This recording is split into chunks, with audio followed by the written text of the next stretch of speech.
Bonjour à tous, mon nom est Loïse Diby. Je suis une jeune entrepreneure ivoiro-canadienne, diplômée d'un baccalauréat en criminologie et études féministes à l'Université d'Ottawa. Donc, en 2018, je me lance dans l'entrepreneuriat avec la création de Channel Glam en offrant des services de couture et de confection sur mesure. Et au fur et à mesure, je me suis également optée vers le prêt-à-porter et la location d'accessoires traditionnels africains. Pour ça, je pense que ça vient du côté de ma mère. Je pense vraiment que ça vient du côté de ma mère parce qu'elle-même, à l'époque, lorsqu'on vivait encore en Côte d'Ivoire, elle avait son propre atelier de couture. Donc, elle avait des apprentis qui travaillaient pour elle. Elle avait l'habitude de faire des croquis, de dessiner ses tenues et tout ça.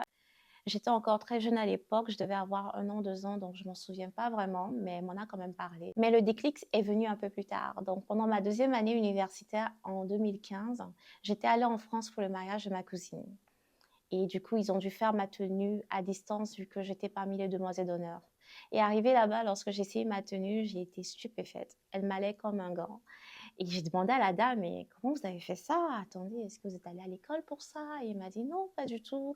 J'ai appris sur le tard et puis je me suis améliorée au fur et à mesure et maintenant je couds pour les mariages et tout ça. Et je me suis dit, waouh, ok, si elle est capable de faire ça, alors moi aussi. Ouais. Et là, ça a été mon déclic. Ouais. Je suis revenue et j'ai acheté ma machine à coudre. Donc, j'ai pris toutes mes économies, puis je suis allée m'acheter ma toute première machine à coudre.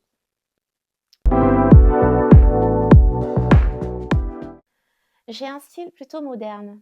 Oui, je tenais à apporter ma touche, rendre mes pièces beaucoup plus accessibles et faciles à porter en tout temps. Je trouvais ça dommage que les gens portent principalement leur tenue en pagne pendant l'été.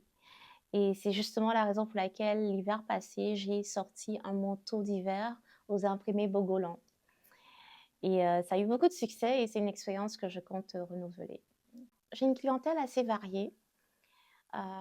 J'avoue que j'habille majoritairement plus de femmes que d'hommes pour l'instant, mais on va remédier à ça.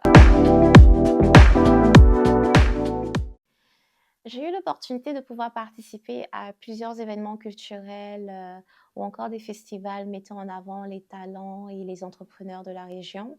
Je peux citer par là le festival interculturel Kinkole qui a lieu chaque année ou encore le festival Joie de vivre.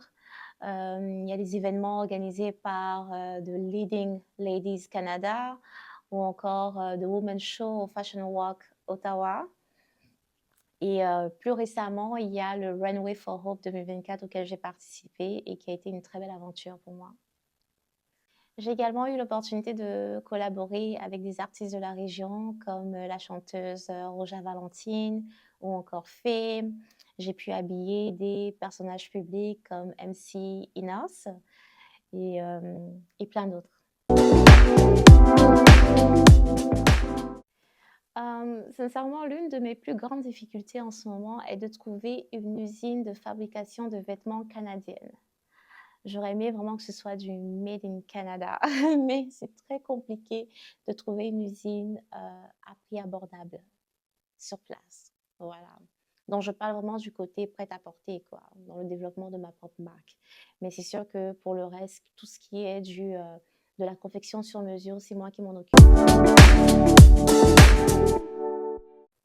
Les projets, il y en a pas mal en vue, ouais. En ce moment, je suis un peu plus sur le côté théorique. Voilà, je suis en train de m'instruire moi-même et également partager ça avec mon public, avec ma communauté, concernant les tissus africains, donc les différents tissus qu'on retrouve tout au travers du continent et des Caraïbes. Je parle de leur histoire, de leurs origines, de leur symbolique. Et puis, voilà, le but étant vraiment d'incorporer ces tissus-là dans mes collections. Donc, d'ailleurs, je vous mettrai les informations en bas si vous voulez aller me donner un coup de pouce sur ma chaîne YouTube. Et puis, pourquoi pas en apprendre également beaucoup.